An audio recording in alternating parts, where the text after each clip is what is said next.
Madame la maire, chers collègues, je tiens d'abord à remercier sincèrement les 26 participants à cette conférence citoyenne au nom du groupe Changer Paris.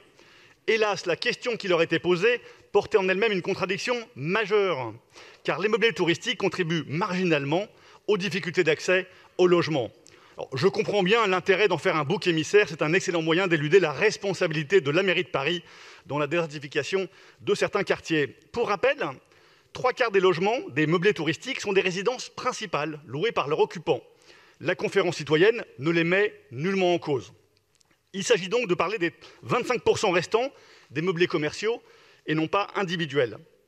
Ces meublés n'ont pas de plafond de nuitée annuel, contrairement aux meublés de particuliers, et ce sont eux qui sont responsables de l'essentiel des nuisances déclarées. Pour illustrer leur poids quand même, les logements loués à l'année dans le centre de Paris, l'un des quartiers concernés, tournent autour de 300 logements. C'est à la fois peu ramené aux 100 000 habitants, mais beaucoup en termes de nuisances subies et vécues par les habitants. Vous dénoncez la spéculation immobilière autour des meublés touristiques. Le prix du mètre carré a grimpé de 120% entre 2001 et 2010, bien avant leur apparition, et seulement 40% de hausse depuis lors. Je rappelle aussi que la mairie de Paris est responsable à double titre de cette hausse du prix du mètre carré, même si elle n'est pas seule évidemment en cause. 1. Les préemptions et l'achat de logements ont contribué à tondre les prix dans le jeu de l'offre et de la demande. 2. Le rétrécissement du parc locatif privé et la hausse du parc social au taux de rotation excessivement bas ne cessent de réduire l'offre disponible. Enfin, l'impact sur l'hôtellerie était marginal jusqu'à l'arrivée du Covid. 2019, année de santé historique pour les hôtels, avec un taux de remplissage de 5 points supérieur à celui de 10 ans auparavant. En revanche, nous savons que les meublés touristiques peuvent engendrer des nuisances préjudiciables à la vie d'un immeuble, d'une rue, voire même de la vie d'un quartier.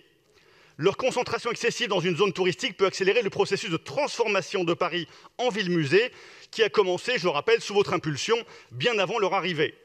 La conversion d'immeubles de bureaux entiers fait cruellement ressortir la désertification de quartiers centraux, avant même de dégrader leur environnement immédiat. Pour réduire ces nuisances et ces excès, nous plaidons pour l'encadrement ferme et intelligent de cette activité. Nous sommes d'ailleurs heureux de retrouver certaines de nos propositions dans les solutions préconisées par la conférence citoyenne. Objectif, il y en a 4 essentiels. Faire respecter la réglementation, bien sûr, identification réelle des loueurs, numéro d'enregistrement, augmentation du nombre d'agents en charge du contrôle. Nous l'avons rappelé pendant la campagne municipale, nous voulions plus de 100 contrôleurs contre 30 aujourd'hui.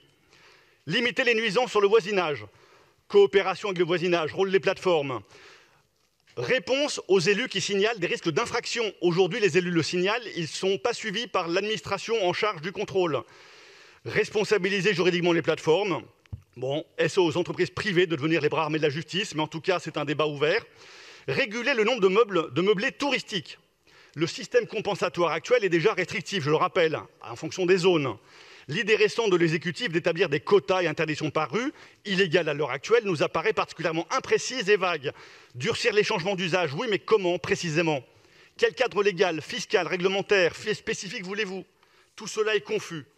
Vous préconisez le développement d'alternatives, mais vous faites tout pour brider la location privée, notamment avec l'encadrement des loyers. Ce mécanisme promet de limiter dans le temps l'effort d'investissement dans le secteur locatif, qui lui pèse bien plus sur les difficultés d'accès au logement. Exactement le contraire de ce que vous préconisez. Votre ville modèle Berlin est en train de déchanter durement, tant les effets du plafonnement sont désastreux. La vitrification des quartiers touristiques de Paris ne cessera pas en traitant les effets et aucunement les causes. À ce titre, le saccage esthétique, la circulation impossible, l'insalubrité des rues à Paris pèsent bien plus lourd dans l'exode des classes moyennes que la pénurie de logements à laquelle vous contribuez par votre politique.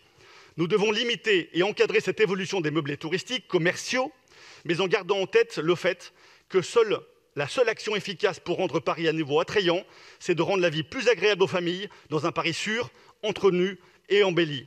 Voilà pourquoi nous nous abstiendrons pour ce vœu.